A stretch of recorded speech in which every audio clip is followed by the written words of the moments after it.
함께 보실 하나님의 말씀은 히브리서 6장 9절에서 20절까지 말씀입니다.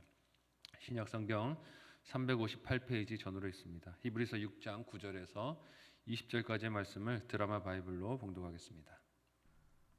사랑하는 자들아, 우리가 이같이 말하나 너희에게는 이보다 더 좋은 것, 곧 구원에 속한 것이 있음을 확신하노라. 하나님은 불의하지 아니하사 너희 행위와 그의 이름을 위하여 나타낸 사랑으로 이미 성도를 섬긴 것과 이제도 섬기고 있는 것을 잊어버리지 아니하시느니라. 우리가 간절히 원하는 것은 너희 각 사람이 동일한 부지런함을 나타내어 끝까지 소망의 풍성함에 이르러 게으르지 아니하고 믿음과 오래 참음으로 말미암아 약속들을 기업으로 받는 자들을 본받는 자 되게 하려는 것이니라. 하나님이 아브라함에게 약속하실 때 가리켜 맹세할 자가 자기보다 더 큰 이가 없으므로 자기를 가리켜 맹세하여 이르시되 내가 반드시 너에게 복주고 복주며 너를 번성케 하고 번성케 하리라 하셨더니 그가 이같이 오래 참아 약속을 받았느니라. 사람들은 자기보다 더 큰 자를 가리켜 맹세하나니 맹세는 그들이 다투는 모든 일의 최후 확정이니라. 하나님은 약속을 기업으로 받는 자들에게 그 뜻이 변하지 아니함을 충분히 나타내시려고 그 일을 맹세로 보증하셨나니 이는 하나님이 거짓말을 하실 수 없는 이 두 가지 변하지 못할 사실로 말미암아 앞에 있는 소망을 얻으려고 피난처를 찾은 우리에게 큰 안위를 받게 하려 하심이라. 우리가 이 소망을 가지고 있는 것은 영혼의 닷 같아서 튼튼하고 견고하여 휘장 안에 들어가나니 그리로 앞서가신 예수께서 멜기세덱의 반차를 따라 영원히 대제사장이 되어 우리를 위하여 들어가셨느니라. 아멘. 함께 읽은 본문의 말씀을 가지고 약속을 기업으로 받은 성도라는 제목으로 같이 말씀 나누고 기도하도록 하겠습니다. 어제 히브리서 본문은 하늘 나그네로 목적지를 향해 걷는 이 길에 우리가 한번 들어왔다가 다시 낙오하고 이것을 배교하는 것이 얼마나 엄중한 죄인가 하는 것을 다뤘습니다. 나의 구주 되신 예수 그리스도를 다시 믿었다가 포기하고 배교하는 것은 용서받을 수 없는 죄라는 것을 경고했어요. 다시 그 이전으로 돌아가는 것이 얼마나 예수 그리스도의 십자가 사랑과 은혜를 욕되게 하는 것이며 돌이키기 어려운 죄인가 하는 것을 잊지 말라고 경고했습니다. 사실 이 경고의 목적은 오늘 본문에 있다고 해도 과언이 아닙니다. 함께 오늘 본문 9절에서 12절까지의 말씀을 같이 한 목소리로 읽어보도록 하겠습니다. 같이 읽습니다. 시작. 사랑하는 자들아, 우리가 이같이 말하나 너희에게는 이보다 더 좋은 것, 곧 구원에 속한 것이 있음을 확신하노라. 하나님은 불의하지 아니하사 너희 행위와 그의 이름을 위하여 나타낸 사랑으로 이미 성도를 섬긴 것과 이제도 섬기고 있는 것을 잊어버리지 아니하시느니라. 우리가 간절히 원하는 것은 너희 각 사람이 동일한 부지런함을 나타내어 끝까지 소망의 풍성함에 이르러 게으르지 아니하고 믿음과 오래 참음으로 말미암아 약속들을 기업으로 받는 자들을 본받는 자 되게 하려는 것이니라. 아멘. 어제 본문인 4절에서 8절에 등장했던 경고의 목적이 그저 위협하고 겁을 주고 두려움을 주려는 것이 아니라 지금 읽은 9절과 12절의 권면에 사실 그 방점, 무게가 있는 것입니다. 9절에서 12절 우리가 읽은 말씀을 한마디로 요약하면 뭐라고 말할 수 있을까요? 하나님은 성도의 믿음의 분투, 수고를 결코 잊지 않으신다는 것입니다. 포기하지 말라는 거예요. 믿음을 지키고 이 자리까지 왔는데 다시 옛날 전통으로, 유대교 전통으로 돌아가려고 하지 말라는 것입니다. 하나님이 성도들을 위하여 성도가 사랑하고 섬기고 수고하고 믿음을 지킨 것을 다 알고 기억하신다는 것이에요. 하나님은 거짓 회심을 속지 않고 심판하시지만 우리가 하나님을 향한 믿음과 사랑으로 한 일도 결코 잊지 않으시고 기억하시는 분 되시는 줄 믿으시기를 바랍니다. 하나님이 기억하시는 우리의 사랑의 섬김이 무엇입니까? 남들 앞에서 드러나는 일만 하나님이 아시는 게 아니에요. 사람은 남들 앞에서 드러나는 것만 보고 그것들만 칭찬하고 인정을 하죠. 하지만 하나님은 그렇지 않습니다. 도리어 드러나지 않는 봉사, 자신의 시간과 물질을 희생해가며 섬긴 사랑의 그 손길들, 애통한 마음으로 지체의 아픔과 고통을 기억하며 하나님 앞에 눈물로 기도했던 그 눈물의 기도들, 마음들을 하나님은 다 아신 바 되시고 기억한 바 되시는 줄 믿으시기를 바랍니다. 하나님이 다 아시는 거예요. 사람들은 나를 칭찬해 주지 않아도 하나님은 내가 한 일들을 다 아시고 인정하시고 기억하시고 칭찬하신다는 것입니다. 이것을 성도들이 깨닫고 마음의 확신을 가지고 믿음의 여정을 포기하지 않도록 격려하기 위해서 지금 히브리서 저자가 이 말씀을 편지로 성도들에게 기록하고 있는 것입니다. 또한 배교를 경고하는 거예요. 눈에 잡히는 것이 없다고 믿음을 포기하지 말라는 것입니다. 당장 눈에 잡히는 보상이 없는 것 같다고 믿음을 저버릴 일이 아니라는 것이에요. 이어지는 13절부터는 믿음과 오래 참음으로 말미암아 약속들을 기업으로 받은 자들의 대표적인 예라 할 수 있는 아브라함이 등장합니다. 아브라함이 어떤 사람입니까? 보이지 않는 하나님의 말씀에, 그 말씀 한마디에 자기 모든 인생을 걸고 고향을 떠났던 믿음의 조상이기도 합니다. 창세기 12장 1절과 2절에서 하나님이 주신 약속의 말씀을 그가 이렇게 믿었다라고 기록하고 있어요. 우리 같이 한 목소리로 읽어보도록 하겠습니다. 같이 읽습니다. 시작. 여호와께서 아브라함에게 이르시되 너는 너의 고향과 친척과 아버지의 집을 떠나 내가 내게 보여줄 땅으로 가라. 내가 너로 큰 민족을 이루고 내게 복을 주어 내 이름을 창대하게 하리니 너는 복이 될지라. 아멘. 근데 아브라함의 가정은 아이가 없었습니다. 불임이었어요. 한참 동안 아이가 없는 어려움의 현실을 살아가고 있었습니다. 대가 끊어질 위기에 처해 있었죠. 그 가정은 미래에 대한 소망이 없었고 소망을 가질 수 있는 형편도 못 되었습니다. 그런데 하나님은 이렇게 암울한 형편 가운데 있었던 아브라함에게 어떤 눈에 보이는 증거나 신비한 이적이나 이상을, 기적을 주시지 않았어요. 그냥 말씀을 주셨습니다. 내가 네게 복을 줄 거야. 네 후손이 많아질 거야. 큰 민족과 나라를 이룰 거야. 그러니 너는 지금 네가 살고 있는 그곳을, 본토를, 친척을, 아버지 집을 떠나서 내가 명령하는 그곳으로 가라고 하셨어요. 아브라함이 어떻게 합니까? 오직 그 말씀만 믿고 떠났어요. 명령하시는 곳으로 가라 하시니 그 말씀을 따라 갔습니다. 그 말씀을 믿었습니다. 그가 믿었다는 것은 아브라함이 하나님의 명령을 듣고 실제로 고향을 떠났다는 이야기예요.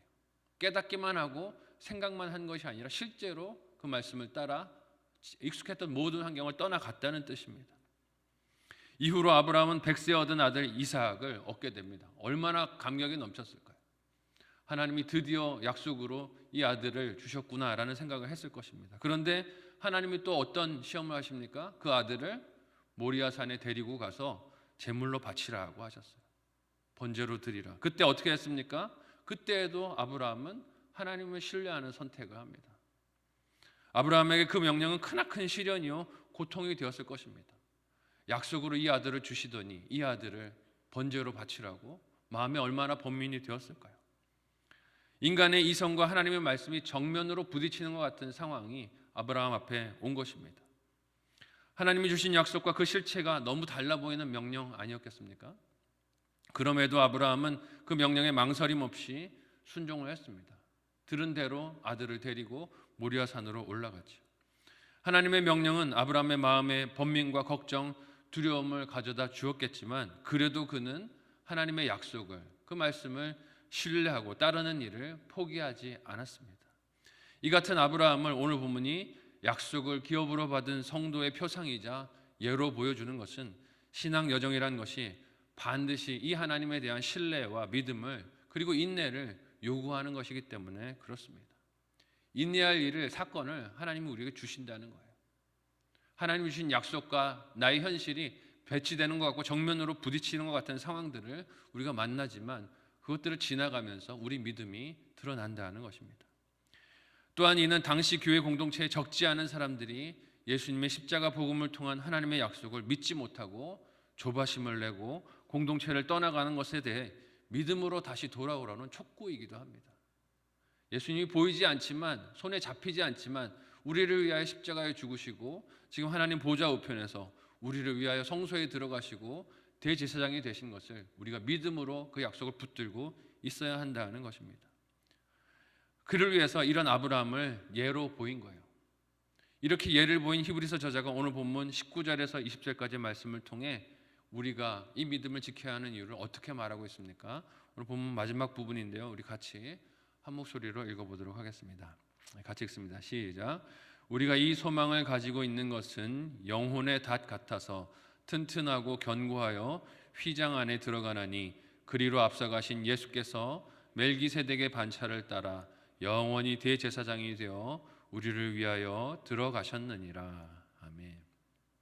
6장을 마무리하는 단락에서 히브리서 저자는 오늘날의 성도들도 아브라함과 같이 기업으로 받은 약속이 있는 사람들임을 잊지 말라고 합니다. 우리도 아브라함처럼 하나님이 주신 약속을 기업으로 받았습니다 라고 말하는 것이에요. 그 약속은 아브라함에게서 이어져 내려와 예수님에게서 완성된 것입니다. 이를 오늘 19절은 우리가 이 소망을 가지고 있는 것이 영혼의 닷 같다고 합니다. 닷이 무엇입니까? 바다에서 아무리 파도가 치고 바람이 불어도 배를 한 위치에 고정해 주는 것이 닷입니다. 바다에 떠 있는 배를 한 지점에 고정시켜 주는 장치가 이 닷이에요. 20절은 이 닷을 내린 곳이 멜기세덱의 반차를 쫓아 그렇게 영원히 대제사장이 되어 주시고 우리를 위해 하늘 성소에 들어가신 예수님이라고 합니다. 예수님께 우리의 시선이, 우리의 영혼의 닷이 고정되어 있어야 한다는 것이에요. 이 예수님이 계시기에 우리는 오늘 만나는 환난과 환경의 장애들, 건강의 고난, 물질적인 궁핍, 때로는 풍요의 유혹 속에서도 흔들림 없이 믿음의 길을 걸어갈 수 있습니다. 내가 궁핍에 처하든지 부유에 처하든지 어디에 있든지 일체의 비결을 배우며 걸어갈 수 있는 것은 우리 영혼의 닻을 예수님께 내렸기 때문입니다. 그래서 예수님을 날마다 바라보며 주께서 나를 위해 하늘 성소에 들어가시는 것을 묵상하는 것은 우리가 믿음과 소망에 흔들리지 않는 삶을 사는 것에 반드시 필요한 일입니다. 왜냐하면 우리 눈앞에 흔들려고 하는 많은 시험과 유혹들이 끊임없이 찾아오기 때문에 그렇습니다. 오늘 말씀을 묵상하면서 저는 하나님으로부터 기업을 받은 약속보다 실질적으로 손에 잡을 수 있는 것들을 더 바라며 그것들이 채워지지 않았을 때 원망과 불평이 많았던 것을 깨닫고 돌아보게 됩니다. 약속을 기업으로 받았는데 하나님 약속은 됐고요. 내 손에 잡을 수 있는 걸 좀 기업으로 주세요 하고 불평과 원망을 많이 했던 것을 돌아보게 돼요. 오늘 말씀에 등장한 아브라함은 하나님 말씀 하나면 언제든 어디서든 순종하며 그 길을 따라갔는데 저는 순종보다 불순종할 수밖에 없는 이유를 하나님께 들이대며 불순종을 합당화시킬 때가, 합리화시킬 때가 많이 있었던 것 같아요. 그 대표적인 예 중에 하나가 목회자가 되는 여정이었습니다. 사실 제가 중고등부 시절부터 담임 목사님과 주변의 여러 성도들로부터 신학을 권유를 받았어요. 하나님께서 너는 교회로 이렇게 부르신 것 같다. 목회 사역을 감당하는 것이 너에게 참 잘 맞는 것 같다라는 권면이 있었어요. 아버지께서도 늦은 나이에 신학을 하시면서 그것을 아쉬워하시면서 너는 젊을 때 하면 좋겠다. 어릴 때 시작하면 좋겠어. 하나님이 주신 기회가 많을 때 이 일을 하는 것이 너의 부르심 같아 라고 권면하셨는데 저는 그 얘기를 잔소리로 여겼어요. 마음이 완고했던 것이죠. 내가 원하는 것이 있고 바라는 것이 있으니 들려주시는 그 말씀을 잔소리로 듣고 이것이 아버지께서 자기의 책임을, 자기의 사명을 아들에게 전가하는 비겁한 회피라고 여겼습니다. 온갖 인간적인 핑계들을 다 댔어요. 그리고 제 생각들을 들이밀면서 그럴 수 없는 이유들, 근거들을 삼았습니다.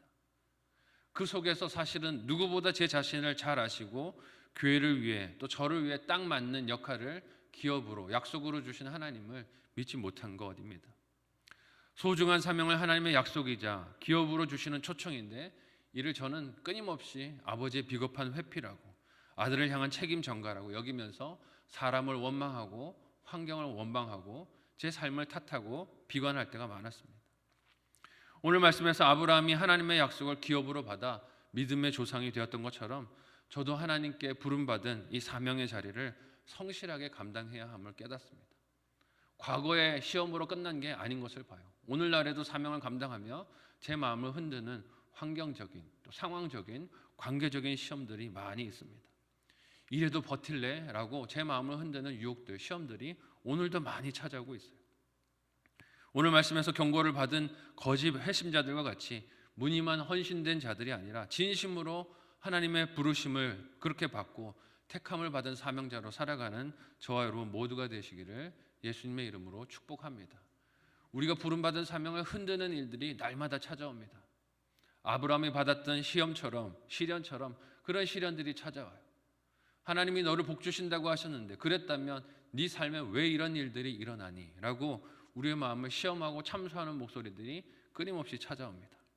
하지만 오늘 말씀이 전하는 바와 같이 그리스도인은 모두 다 예수 그리스도의 십자가 복음으로 주신 하나님의 약속을 기업으로 받은 사람들입니다.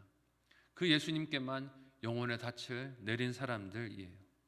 사람의 인정과 평가에 닻을 내린 사람들이 아닙니다.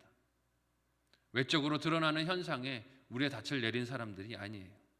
오직 예수님께만 이 영혼의 닻을 내린 것을 잊지 말고 이 기업을 주님 오시는 그날까지 결코 잃지 말고 지키면서 이 믿음을 후손들에게도 잘 물려줄 수 있는 저와 여러분 모두가 되시기를 사랑하는 예수님의 이름으로 간절히 축복합니다. 아멘.